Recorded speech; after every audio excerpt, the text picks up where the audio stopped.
Let's bring in our panel early. Former Education Secretary Bill Bennett, Harold Ford Jr., former Tennessee Congressman, CEO of Empowerment Inclusion Capital, and Byron York, Chief Political Correspondent of the Washington Examiner.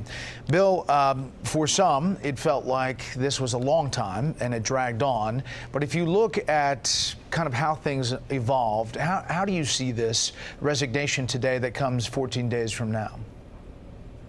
Well, it's over, and I think the whole country is grateful that it's over. Republicans, Democrats, everybody. Listening to this soliloquy today and then last week, I thought of those immortal lines from The Exorcist, "For God's sakes, get out." And it's time that he did, and I'm glad that he did. Now there may be these trials. I hope people can focus on what seem to me the most important questions of law, which is the liability of Andrew Cuomo, if criminal or civil, for these nursing homes, the deaths of people in these nursing homes.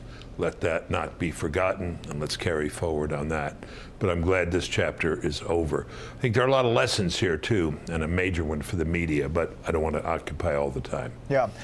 To your point about the nursing homes, the lawmaker who was spearheading that, Ron Kim, a Democrat, weighed in on this resignation today. Take a listen.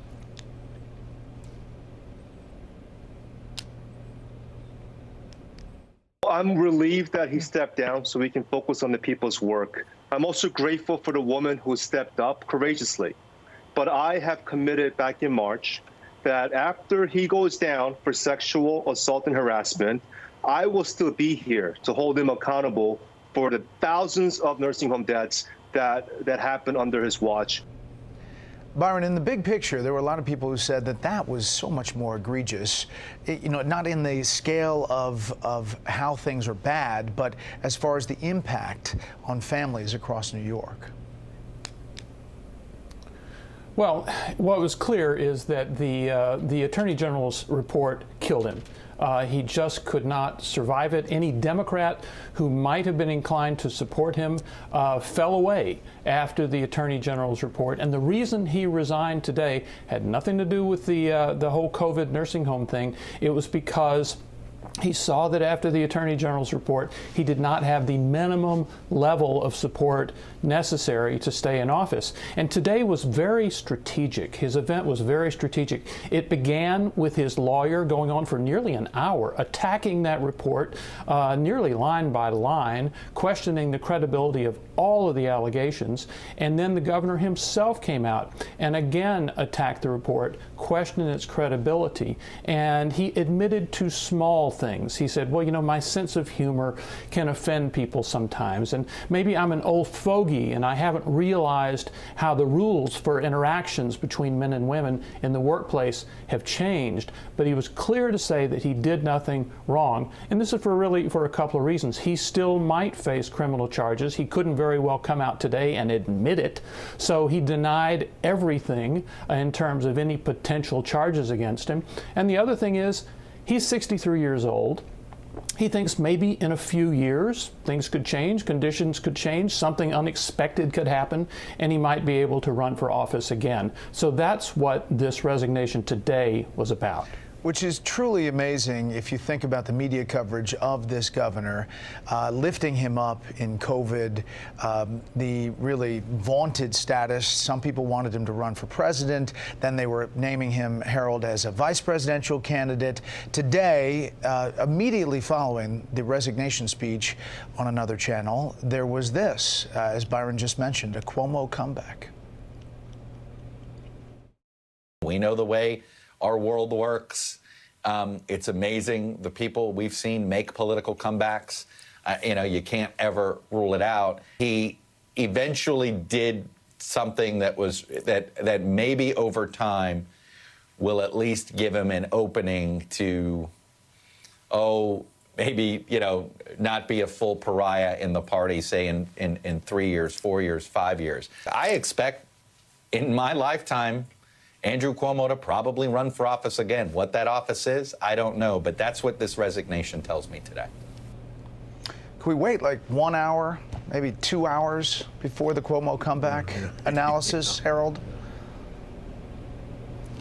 Look, first, thanks for having me on. That's the kind of analysis that comes, and who knows? I don't know what will happen, what the future holds for him or or for any politician. I do know this, though. It was Democrats nationally and state and local New York Democrats that eventually brought an end to his governorship right now.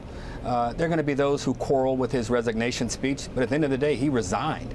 And it allows the state to move forward. It allows the new governor, Lieutenant Governor Hochul, to take over and manage the recovery, manage the surge, the COVID-19 surge, and tackle the crime and restore public safety across the state. But it's important to note, Democrats held him to the same standard that they've held others around these issues. And at the end of the day, it was the president, the Speaker of the House in Washington, the Speaker of the State Assembly in New York, the senators, and a whole host of Democrats that said enough was enough. All right, here's just a review, the kind of a montage to listen to. Take a listen. I never touched anyone inappropriately. The Independent's investigation found that Governor Cuomo sexually harassed multiple women. Some suffered through unwanted touching and grabbing of their most intimate body parts. The governor hugged Executive Assistant number 1 and reached under her blouse to grab her breast. I know the truth. He knows the truth. I know what happened, and so does he. The best way I can help now is if I step aside and let government get back to governing. And therefore, that's what I'll do.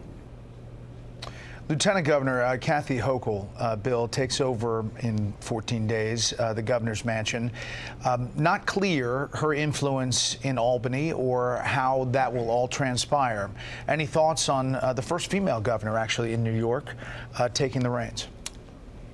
No, very little about her, but I just wanted to say the point about the media. Because of the outsized presence of the media in New York, we were saturated with this coverage. And, you know, many more important issues are going on in this country: the invasion at the southern border, crime, revolution in the schools. Brett, I think you ought to suggest that some of the major media may want to move to Florida or some other state. It would be good in terms of, you know, differentiating a little bit. We know it's an echo chamber when CBS has lunch with NBC with the New York Times. And I don't think the governor of Tennessee, where Harold's from, or the governor of North Carolina, where I'm sitting, if they had made these pronouncements, wouldn't have had near the effect. And this is partly because of the incredible influence of New York, Washington, and L.A., disproportionate, outsized. Yeah. Harold, any thoughts about the lieutenant governor and her prospects in dealing with Albany, which can be a tough place to make things happen? Brett, you talking to me? Yeah, Harold, you know New York.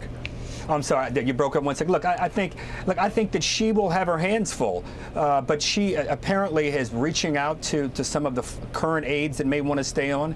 She has her own team. She served in Congress, so she brings relationships with members of Congress. So as much as her hands will be full because it's happening so quickly, I think she's going to move into this position with the experience, with the expertise, and with the relationships to do well. The key will be a good relationship with the new New York City mayor, which likely will be Eric Adams. Okay. Panel, we'll see you at the bottom of the show. Thank you very much.